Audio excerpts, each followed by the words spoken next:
So I'm going to be showing you guys today how to go from 0 to 1 million MT in 24 hours, man. So I started off with less than 100k MT, and I've been doing this method for about somewhere between like 8 and 12 hours, I would say, going back to yesterday. So what you are going to want to do is just put your maximum bid at 1,000.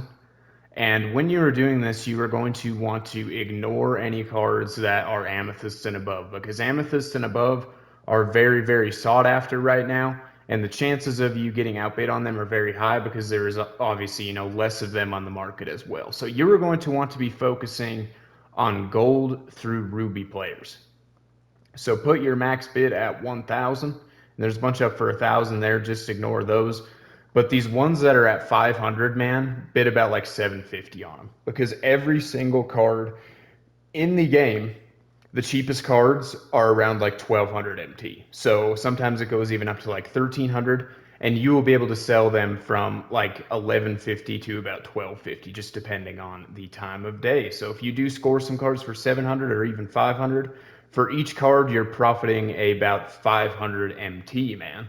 So for like this Emerald Courtney Vandersloot and then this gem of the game Alan Leveille, these cards are going to kind of be in that category of the lowest. They're only going to sell if you put them up for 1150 or 1200. Same with the wild gem golds. The only golds and emeralds that are going to go for a little bit more are going to be from series 1. So if you see a gold series 1 card pop up, you can bid about like 1200, 1150, because they usually go for like 2,000 or more. And then with the Emerald Series 1 cards, maybe bid like about like 750 or 800 because they usually go for like 13 or 1400 as opposed to like 1150, 1200. So every Emerald and Gold bid about 700. And then with the League Emerald and Golds, you're going to want to bid just a little bit more, man. And then if we're talking about Sapphires, if you see those pop up, bid a little bit more again on the League Sapphires, maybe like 1100 or so, because they usually go for like 1950, somewhere around there.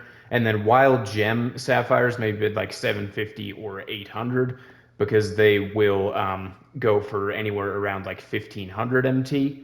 And then with the gem of the game sapphires, though, don't bid any more than like 700 because no one's really looking for the gem of the game sapphires for any reason. They kind of qualify for that cheapest category as well, if you know what I'm saying, man. And then the only cards that we haven't covered yet in my criteria are rubies. The rubies that you're going to see pop up, you're probably not going to want to bid on any Series 1 rubies. Those are really sought after. You're probably just going to get outbid. But Wild Gem and Gem of the Game rubies, they usually go for the gem of the game are like 4K, somewhere around there. The wild gem are around like 5K for the rubies. So bid, like maybe 2750, maybe 3050. See if you can hit on some of them. I haven't hit on any of the wild gem rubies, but I have hit on gem of the game rubies, and I've been able to make like 2K per card on them. They aren't going to pop up as frequently as these other cards, but you can definitely bid accordingly if you do see them pop up, man. So that is kind of all the information I have for you today. With this information, you should be able to make a ton of MT, man, because like you see here, I've made like 500k MT in like 8 hours doing this. So yeah, and you are going to get outbid, but just keep bidding, man. And I've even bid up to about the hour mark in some cases. Yes, your fingers are going to hurt quite a bit, but it's worth it, man. Because I'm saving up for not this Moses Malone, not this Wild Gem Moses Malone here, but I really want to buy the Pink Diamond Wild Gem Moses Malone. And I know that I'm going to need 700 or 800k MT, so that is kind of what I am grinding for. Maybe you guys want a different Pink Diamond. Maybe you just want some more MT to prepare for some upcoming drops, whatever the case may be.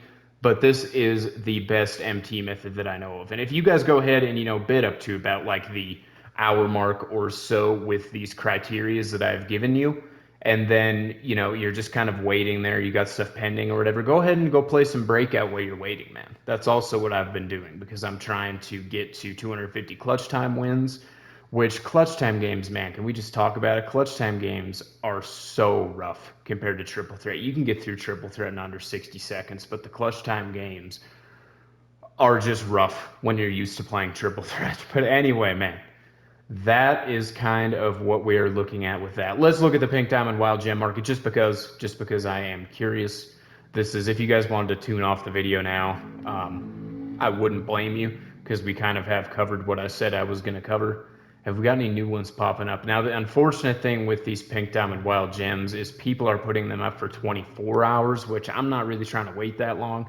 And also, there isn't as many up as yesterday. Like there was a couple Moses Malones yesterday. As you can see, there isn't any today. And I'm not really trying to cop Joe Caldwell. You know what I'm saying? Robert Parrish is really not that great besides being tall. This Brad Miller card is insanely good, though. I mean, if we look at this Brad Miller card here, we've got a 93 ball with pretty good speed as well. I mean, we got an 80 speed. This card might be an absolute beast. Well, I know that he's an absolute beast. Possibly one of the best big men in the entire game. So these people that are locking in these sets, man, locking in these pink diamonds for Kevin Garnett, Joel Embiid, throwing away over 1 million MT into a lock-in.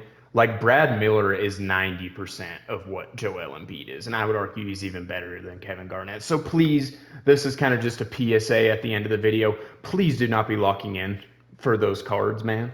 Yes, SGA is good. Yes, Embiid is very good, but there's some of these just pink diamond wild gems just by themselves without locking them in that are so good, man. Go ahead and look at some of the stats and badges and you will be able to find some that, and if you buy this card, yes, it's going to be, 700 or 800 KMT, but then you can sell them back. That MT that you were locking in for those sets, you are never going to get back. And I'm hearing about people ripping, I've actually been playing a little bit of All-Star Team Up and stuff. Shout out to that one viewer that I played with. He views my videos, and I played with him in All-Star Team Up. That was a major W.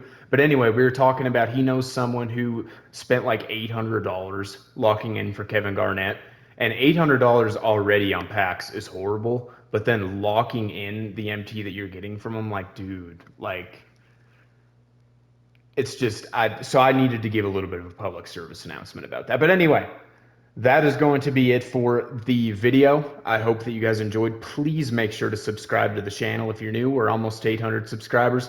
Also, please make sure to leave a like on the video before you head on out of here, man. But with all that being said, I will see you guys in